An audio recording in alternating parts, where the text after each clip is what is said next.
Now we have another interesting interview, and I have here with me Ese Ayabena, who is a practicing counseling psychologist that specializes in working with individuals. She is a founder of SAM Africa Limited with the primary objective of aiding clients in overcoming trauma and enhancing their mental health. So today, we're having a very interesting conversation, and it is myths and facts about suicide. Welcome back to Wake Up Nigeria. Thank you for having me. Oh, it's good to always have you here. Okay, today you're going to be teaching us, right? Okay. Talking to us about myths and facts about suicide. First of all, I'd like to ask, I love your nails. Thank you. I'd like to ask, why are we talking about this particular, why are we having this conversation right now? Okay, the year is we're coming to the end of the year. A lot of people become more depressed towards the end of the year and start to have suicide ideation. Okay. Think about it. And there are two types of suicide ideation. There's the passive and there's the active. So passively, just thinking, I wish as the year is ending, my life just ends with the year. I don't want to start the new year because they're just hopeless. And then actively thinking about suicide by planning it, this is what I'm going to do, jumping off the bridge, and stuff like that. All right, so now what are the facts? I think we should do the facts first before the myths, or would you like to start with the myths? Let me start with the myths. The myths, okay. What are the myths of suicide? Okay, one of it that people choose to kill themselves. Ironic as it sounds, it's not a choice. Wow. So when you say choice, it means somebody has different options, right?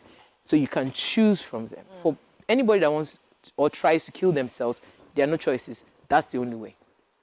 That's the only way they see. That's the only way they can see. So it's just like somebody that is drowning. At that point in time, they are struggling to breathe. But it's ironic because by breathing in, they're going to kill themselves because they're going to ingest in water.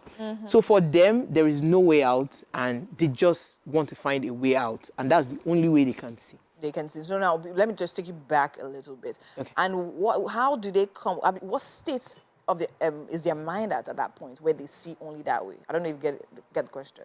Like, what would you say the state of their mind is for them to actually get to that point? For someone to actually get to that point where they see suicide as the only way? So there are a lot of factors. Individual factor, like maybe the person has mental health challenges, depression, anxiety.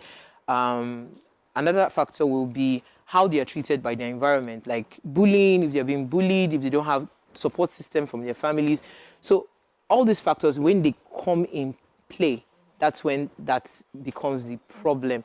People that are bullied are more susceptible to having suicide attempts than people that are not bullied, right? But ironically, some people that are even bullies are also susceptible because they don't like themselves. See, the ability to accept yourself, there's something I've learned. 3 things that, 1, the way I see myself, 2, the way I see others, and 3, the way I see the world. 1 is the way I see myself, I'm more realistic. Okay. I see my failures very well. I see my successes. So I don't need to hide from anything. If I'm sad, I'm sad. I let that emotion play out. If I'm happy, I'm happy. I don't need to hide from any part of me.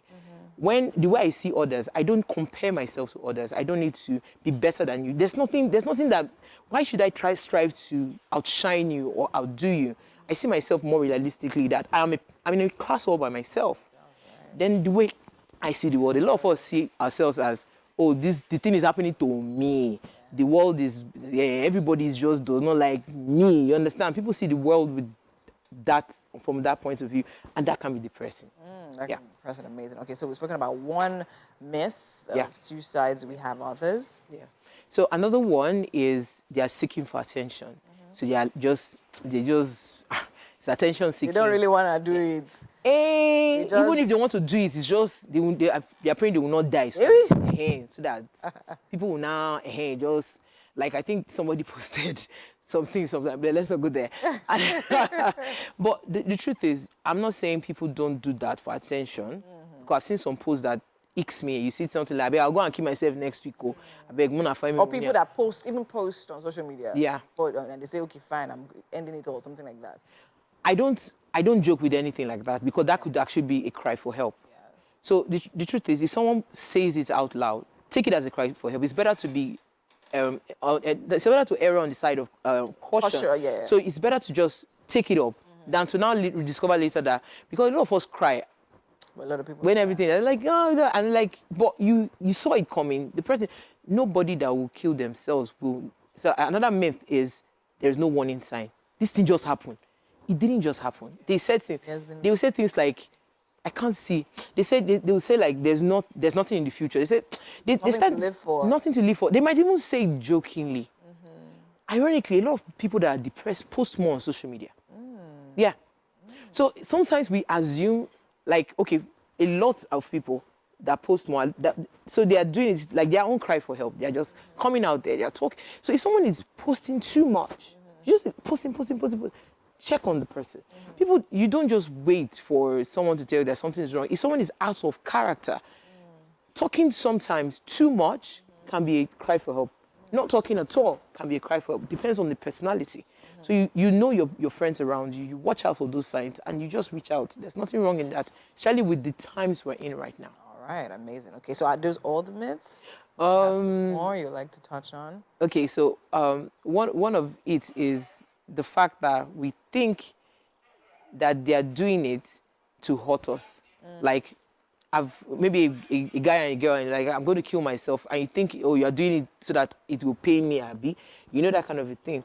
So it's not about you. Sometimes people try to kill themselves because they think it's the way to save their family from pain.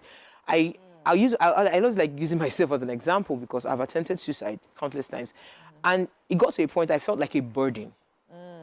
I was like, I kept coming, talking to people. It got to a point like, let me just save this for the stress. Because you see it on their faces.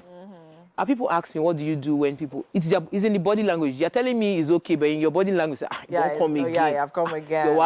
Too much. So it's almost as if you're seeking help, you're trying to cry out, but people are not paying attention to that. And I think, okay, so now summary, quickly, the facts. What are the facts about suicide? Oh, the truth, you can actually help out someone by just being there.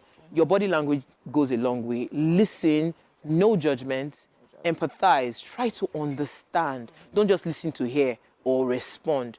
Give them that space and that venue to express themselves. All right, thank you so much. Definitely learned a lot here, and we're definitely having you back next week. Next week. All righty.